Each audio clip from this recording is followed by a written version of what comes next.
Yo, good morning sa inyo mga bengkong, no? Babiyahe ulit tayo, syempre. Temperature check nga ngayon, no? Napakainit, kitang-kita nyo naman, sabayan pa ng traffic. Sobrang traffic na dito sa lugar namin, yung tipong abot na hanggang loob ng village, kasi bakit yun di ba? Diyan na rin pala ako nagbihis ng mga panakip ko sa araw. Nakalimutan ko nga mag-sunblock niyan Itim na naman ako, panigurado.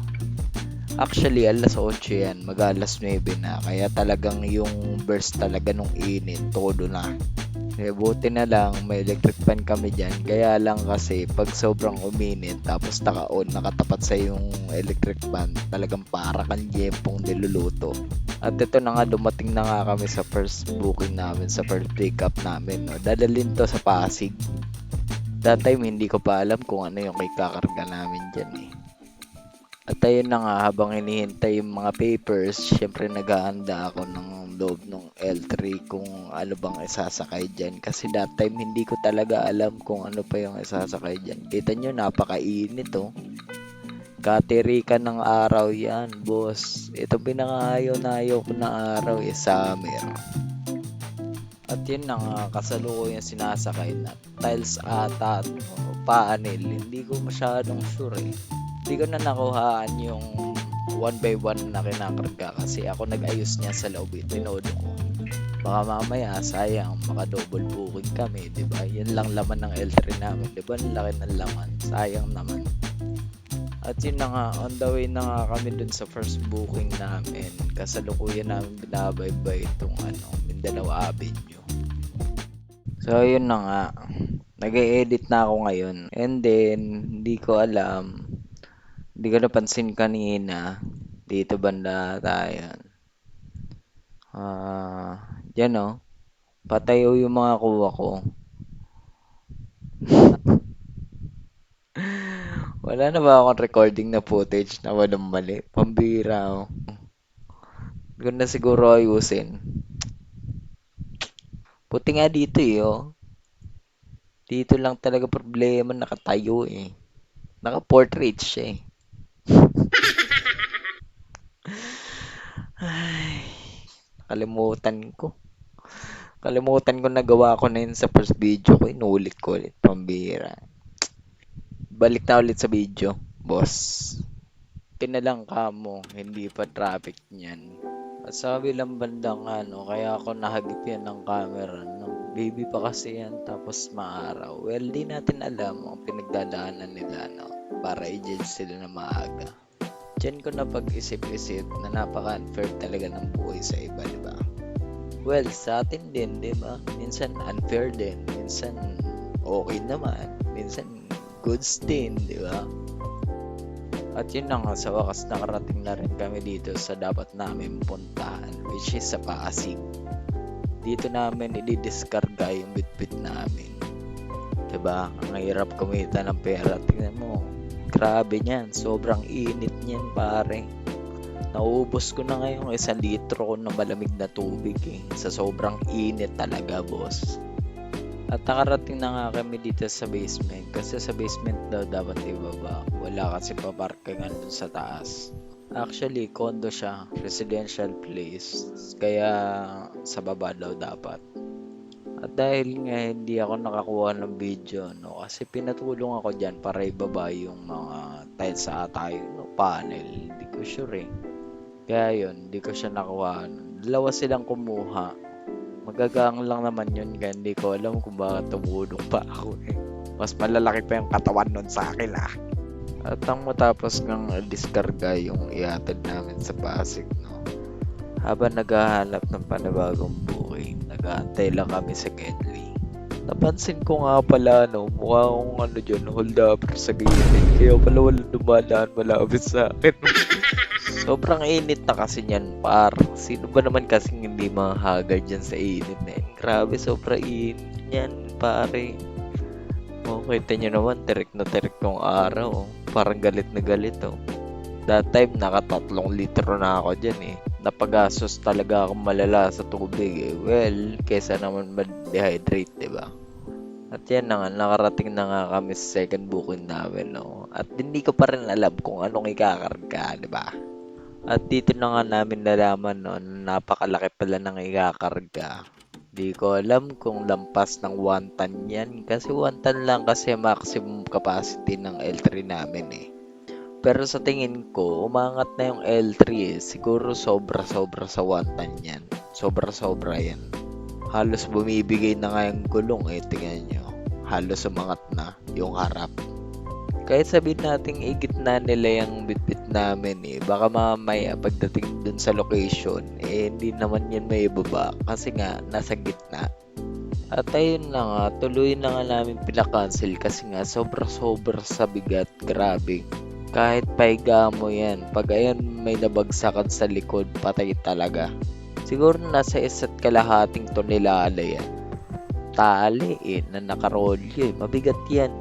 At nung kinancel nga, no, rekta kami para sa pamalit dun sa na-cancel na booking. Buti nga hindi traffic eh. At sa wakas, nakarating na kami dito sa second booking namin. Sana hindi na makancel kasi nag-uusap sila na matagal eh. Baka mamaya mabigat naman yung kay karga eh. At buti naman pasok. Ayun na, kinakarga na. Mga tiles lang naman to. Di naman siya mabigat. Pero pag sumobra ng dami, siguro aabot din ng 1 tonelada. Pero hindi naabot yun ng 1 tonelada eh, kasi nga konti lang. Halos kalahati lang ng L3 na, na-occupy.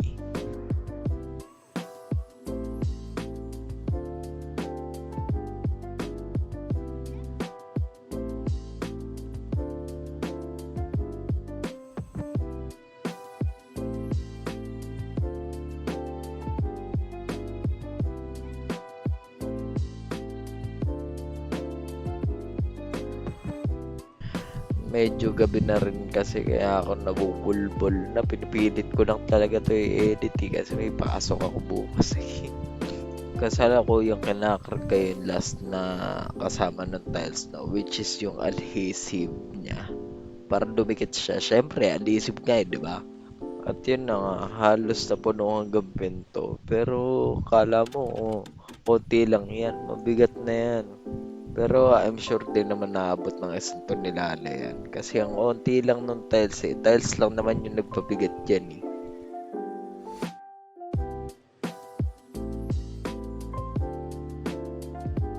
At matapos nga ikarga no, diretso na kami sa pagbababaan nitong item. Sobra init, grabe. Makakatunaw ng itlog, grabe mamen. Sobrang init, boss. At malapit na nga kami sa pagbababa ng item. Oh. Nasa seaside nga pala kami ng Manila. Grabe, oh, para nasa ibang bansa or lugar. Sobrang ganda ng view, tsaka napakalinis ng lugar. Wala ka talagang makikitang ni mismong dura, o kaya e-ads, o kahit balat man lang ng candy. O kita nyo, grabe, napakalinis, boss. Pag napunta pa kayo ng Pasig, tsaka Paranaque, yan, mga malilinis yan. Halos wala kang makikitang kalat sa kalsada. At medyo malapit na nga kami dun sa drop location namin, no, which is ano ata, condo ata. Nadaanan na nga namin yung naiya kasi nga seaside na nga kami, Paranaque. Sobrang linis dyan, boss, tsaka madalang ang traffic.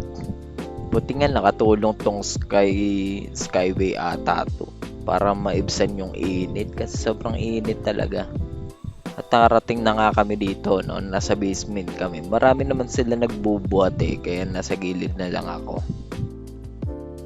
At kung gaano nga karami yung kinarga namin kanina, gano'n naman kaunti yung karga namin ngayon. Third booking nga pala to. Mga upuan lang naman siya, mga 4 na piraso, kaya magagaan lang tong mga to. Di na nga kami nakapag second booking kasi wala kasi makita dyan sa Paranaque. Kaya dumiretso na kami sa drop, which is sa QC na kami dediretso. At yan na nga, malapit na nga kami sa dropping o pagdalalahan ng mga upuan. Malapit ata to sa Batasan or Fairview. At ayan na nga yung mga 3 upuan. 3 lang pala. Kala ko 4. Kalimutan ko na rin kasi kung ano yung mga pinaglalagay ko dito eh. At ayan na nga, sa haba ng biyahe namin, nakalimutan kong umihi. Kaya ngayon, naghahanap ako kung saan pwedeng umihi ngayon. Hihian dito.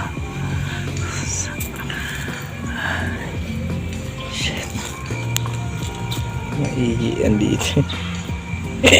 Sa wakas, may nahanap na rin akong pwedeng iyan. Pira village kasi to eh. Parang aso lang eh, no? Minarkahan eh, no? Nakakabaliw na kasi. Punong-puno na yung pantog ko kanina. So, na pwede makalimutan, umihi pa talaga. Tumasang ihi na rin. Ay, may isang oras. Isang oras ata o dadang oras. Dali, may papakita ko sa inyo.